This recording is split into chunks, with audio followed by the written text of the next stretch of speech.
During an ordinary visit to a family home in Delhi, a 2-year-old boy was asked to clear away a glass that a guest had used. According to the account his family gave years later, the child suddenly became angry and declared that he would not do it. He then claimed that he was a Sharma. At first, this single statement might have seemed like nothing more than childish defiance. But Gopal Gupta did not stop there. He began saying that he had lived in another city called Mathura, owned a business connected with medicine, lived in a large house with servants, and had been shot by his brother. When his family first heard these statements, they said they had no idea what the child meant. They lived in Delhi. They had no known connection to Mathura. They were unfamiliar with the company Gopal mentioned, and they could not recall ever having met anyone from the Sharma family. Years later, however, when the details of the child's story were investigated, it emerged that a man named Shaktipal Sharma had indeed lived in Mathura, and had died several days after being shot by his brother. At that point, the story began to seem like far more than a forgotten family memory. Yet, the most striking aspect of the case was not the murder itself. Shaktipal Sharma's death had not been a secret. The real tension lay in the claim that Gopal knew not only about the murder, but also about the private family dispute said to have led to it. Gopal Gupta was born in Delhi on the 26th of August, 1956. According to Ian Stevenson, the first statements associated with a previous life appeared shortly after Gopal learned to speak. Stevenson observed that children in such cases typically began talking about past lives between the ages of 2 and 4, so Gopal's age was not unusual. What was unusual was that the child did not merely claim to have lived somewhere else. He described himself as another person with a particular social status, family, and manner of death. His refusal to pick up the guest's glass eventually became one of the most frequently retold scenes in the case. Stevenson linked this reaction to Gopal's belief that he was a Sharma of the Brahmin caste. Gopal said that he should not have to perform household chores, claimed that he had once had servants, and refused to drink from a glass someone else had used. Could these simply have been behaviors copied by a child? Or was he genuinely carrying a social identity that he believed belonged to him? Behavior alone could not answer that question. Children can learn words, attitudes, and ideas about social class from the adults around them. But the other details Gopal described gave his family more reason to wonder. The boy said that he had lived in Mathura in his previous life. He spoke of a company involved in medicines and referred to it by a name rendered in different accounts as Sukh Shankarak, or Sukh Sankarak. He claimed that he had lived in a large house and had a wife, 2 brothers, and servants. Most importantly, he said that he had argued with one of his brothers and had been shot by him. No contemporary record survives showing precisely when these statements were made, in what order, or in exactly what words. There is no audio recording, written diary, or dated list of statements prepared before the events were investigated. This absence is critically important to anyone evaluating the case as a whole. When a child tells the same story over 5 or 6 years, family members' memories may gradually reshape it into something more orderly and meaningful. Remarks that were vague in the beginning may later be remembered as precise statements. Even so, according to the Gupta family, Gopal repeated his claims persistently enough that they eventually attracted his father's attention. Gopal's mother did not want the matter to grow into something larger. His father also paid little attention to the child's claims at first. However, an acquaintance of the family said that he vaguely remembered a similar murder in Mathura. This small detail is important to both supporters and critics of the case. If someone known to the family in Delhi could remember the murder, the story may have circulated between the two cities. In other words, not everything Gopal described was necessarily completely private or inaccessible information. Nevertheless, when his father traveled to Mathura in 1964 for a religious event, he decided to investigate the company name the child had mentioned. According to the account, someone connected with the business told him that one of its partners, Shaktipal Sharma, had been shot by his brother years earlier. Shaktipal died several days after the attack on the 27th of May 1948. Gopal was born a little more than 8 years later. The match astonished the family. There really had been a businessman in Mathura named Sharma who had been shot by his brother. But caution is necessary here. Finding one broad match does not mean that every statement made by the child was verified. If the murder had been publicly reported, the victim's name, the city, and the manner of death could have been learned through ordinary means. The decisive issue is how much of what Gopal said had been documented in detail before contact was made with the Sharma family. Unfortunately, there is no strong documentary evidence on this point. Despite that limitation, events moved forward.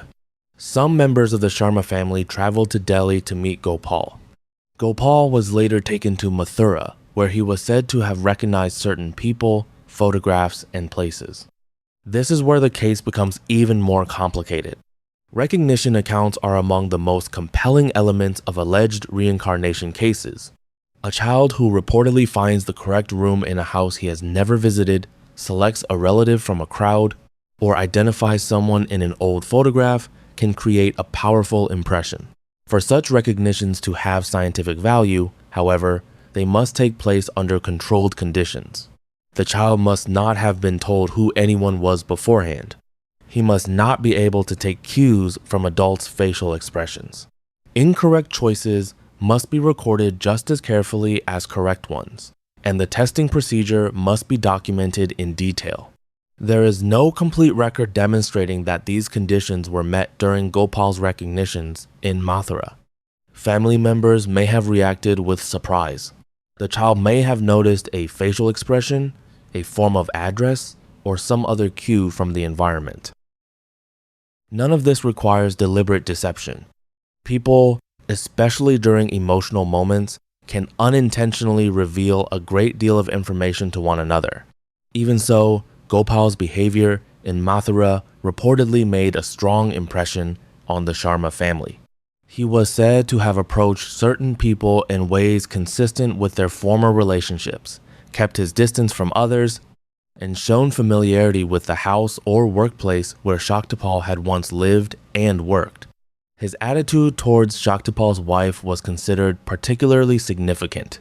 According to Stevenson, Gopal did not treat her warmly.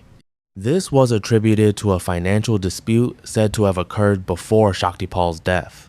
The story was that Shaktipal had asked his wife to lend him money so that he could give it to a brother who spent money irresponsibly. His wife refused. Tensions between the brothers then escalated, eventually setting in motion the events that led to the fatal attack.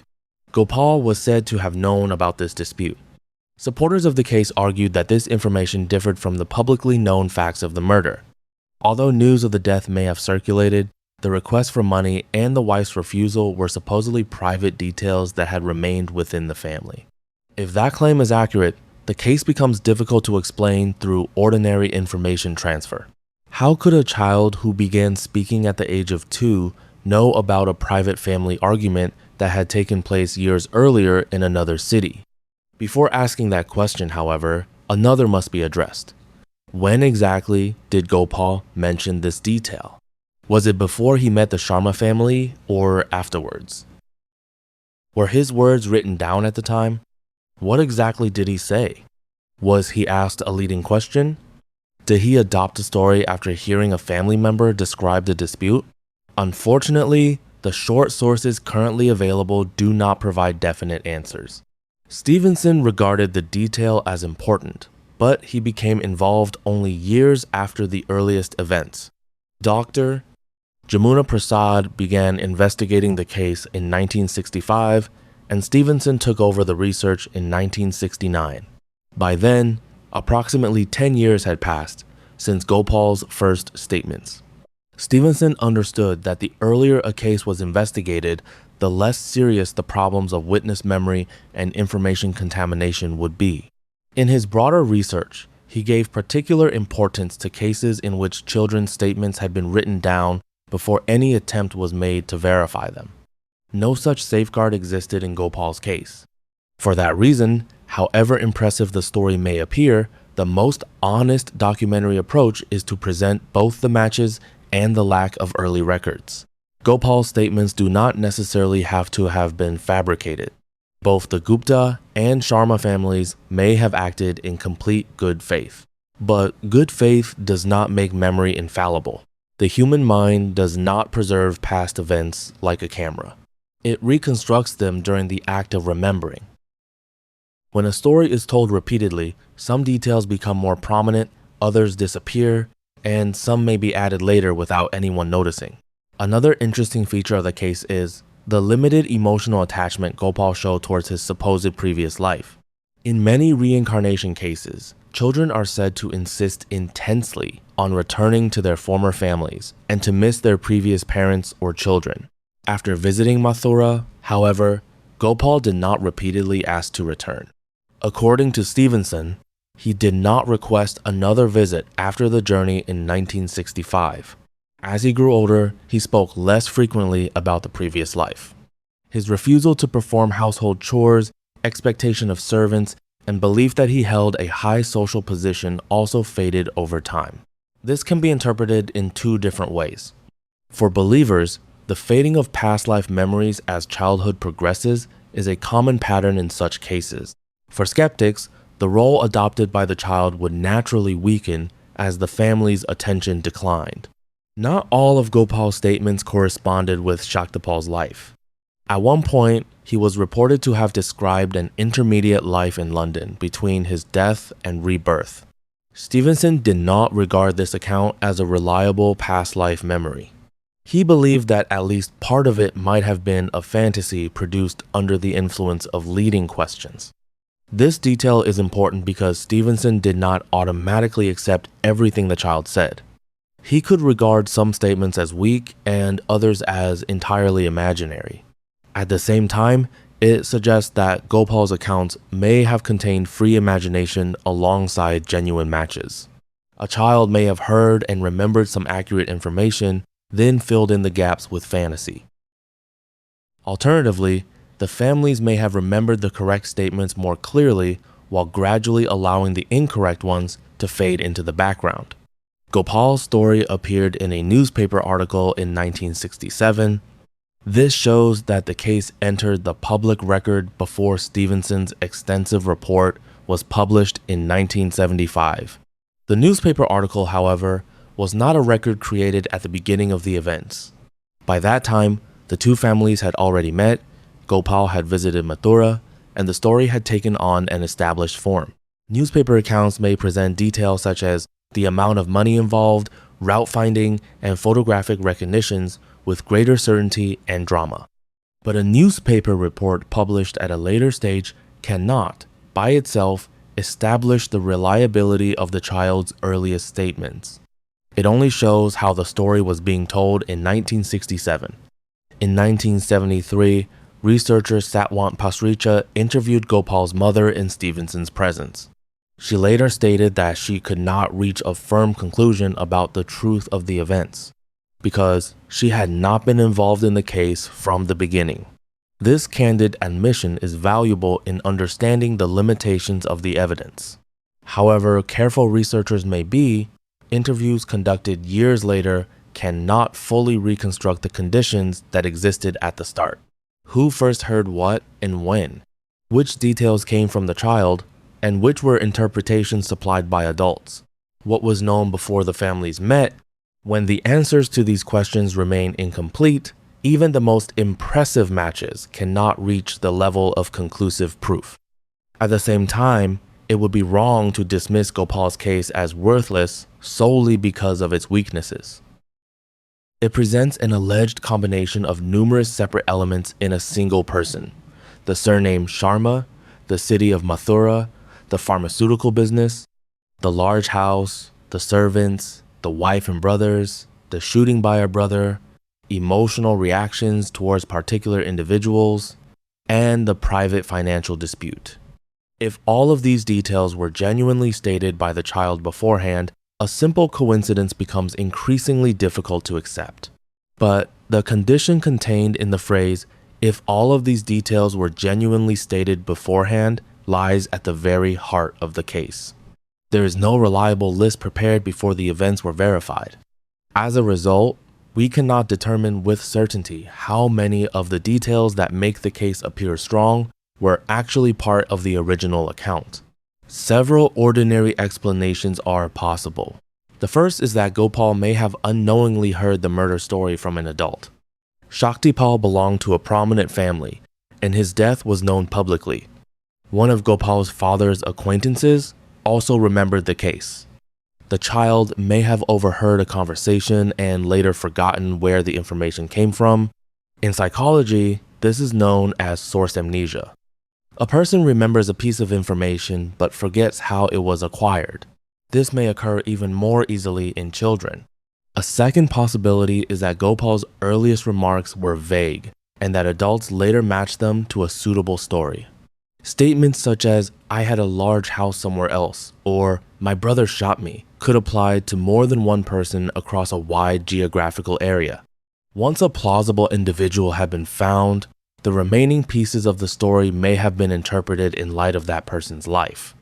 A third possibility is information contamination after the two families met. This could have happened without any deliberate deception. As the Sharma family described the past, Gopal may have learned new details. The Gupta family may then have come to believe that the child had mentioned those details before the meeting. A fourth possibility is selective memory. A child may say dozens of different things. Some may happen to correspond with the life of a real person. The statements that do not match are forgotten, while the successful matches are repeated. Over time, the result is an impressive case, composed almost entirely of apparent successes. A fifth possibility is the influence of social and cultural expectations. In an environment where reincarnation is a familiar concept, a child's unusual statements may easily be interpreted within the framework of a previous life. This does not mean that the family intentionally created a false story. It simply means that the same behavior might be explained differently in another culture. The reincarnation interpretation, by contrast, rests on the assumption that Gopal carried fragments of Shaktipal Sharma's personality and memories. According to this view, death may not be a boundary at which personal memory ends completely. Brief memories emerging during childhood may focus on emotionally powerful events from a previous life, particularly a violent death. Gopal's claim that he had been shot by his brother, his distant attitude towards his former wife, and his behavior relating to social status are interpreted within this framework. Stevenson himself preferred to present such cases not as definitive proof, but as events suggestive of reincarnation. In his terminology, the emphasis was not on the word proven, but on suggestive. The strongest element of Gopal's case is the private financial dispute. Its weakest element is the very same detail.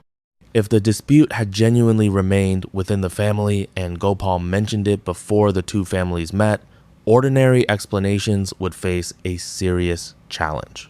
But if the information is known only through statements given by the families afterwards, witness memory and information contamination cannot be ruled out. The entire weight of the case rests on a single question: when was this detail first recorded? Unfortunately, no surviving document answers that question conclusively. If the case were investigated today, the methods would be very different. Every statement made by the child would be captured in dated video recordings from the first day.